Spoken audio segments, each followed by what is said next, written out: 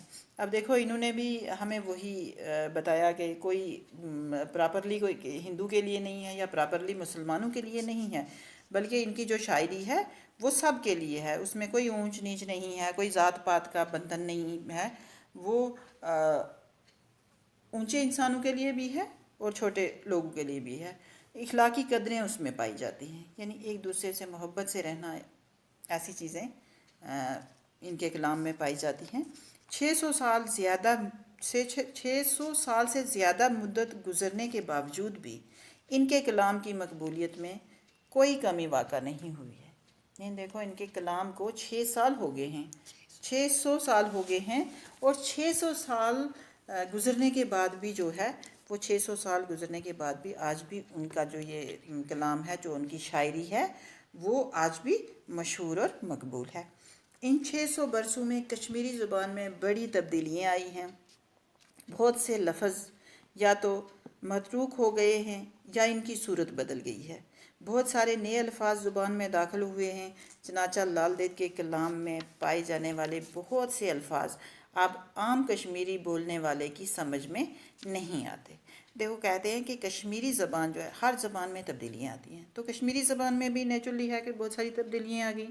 آج کے دور کی کشمیری زبان اور اس دور کی کشمیری زبان میں بڑا فرق پڑ گیا ہے، تو بہت سارے لفظ تو جو ہیں وہ ختم کر دیے گئے ہیں، اور بہت سارے لفظ جو ہیں وہ نئے آ گئے ہیں، اور ہو سکتا ہے تب مشکل لفظ جو تھے وہ آتے تھے، اور آج جو ہے کچھ آسان لفظ آ گئے ہیں، تو اسی وجہ سے یہ بھی ہو سکتا ہے کہ لوگوں کو جو آج وہ لفظ ہیں وہ پورے نہیں سمجھ میں آ رہے ہیں، وہ پوری جو ان کے کلام ہے وہ پورا سمجھ میں نہیں آتا ہے۔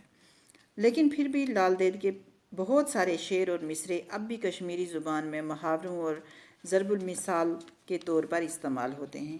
یہ لال دید اور ان کے کلام کی مقبولیت کا ایک بین ثبوت ہے۔ اب یہی ثبوت ہے کہ یہ جو اس وقت اتنے جو محاورے تھے، اس وقت جو محاورے تھے اور یہ جتنا بھی تھا، یہ سب ان کے کلام میں آج بھی جو ہے، ان کے کلام میں جو تھا وہ آج بھی جو ہے وہ ہمیں محاوروں میں ملتا ہے۔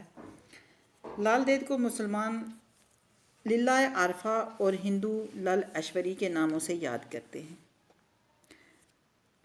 یہ جو لال دید تھی، یہ انہوں نے تو شاعری کی، اب انہوں نے نہ کہ پراپرلی نہ ہی ہندوؤں کے لیے کی نہ ہی مسلمانوں کے لیے کی، ان کو دونوں لوگ جو ہیں ہندو بھی اور مسلمان بھی مانتے ہیں، تو اسی طرح سے جو مسلمان ہیں وہ ان کو للہ عارفہ کے نام سے بلاتے ہیں، اور ہندو جو ہیں وہ لل ایشوری کے نام سے یاد کرتے ہیں۔ انہوں نے خاصی لمبی عمر پا کر بج بہاڑا کے مقام پر وفات پائی۔ کشمیر کے لوگ جب کسی خاتون کی شرافت، پاک بازی، صبر و تحمل اور دینداری سے متاثر ہوتے ہیں تو اسے لال دید کے نام سے تشبیہ دیتے ہیں۔ یوں اس خاتون کی عظمت آج بھی لوگوں کے دلوں میں گھر کیے ہوئے ہے۔ تو اب کہتے ہیں کہ یہ جو خاتون تھی ہماری لال دید جو تھیں، یہ ایسی خاتون تھی جو کہ جن میں شرافت پائی جاتی تھی، جو پاک باز تھیں، جن میں صبر تھا، اور ایک دیندار عورت بھی تھی۔ اور آج بھی لوگ کیا کرتے ہیں کہ جو عورت جس عورت میں ایسی پائی جاتی ہیں، صفات پائی جاتی ہیں، تو ان کو یہ کشمیر کے لوگ جو ہیں لال دید کے نام سے تشبیہ دیتے ہیں۔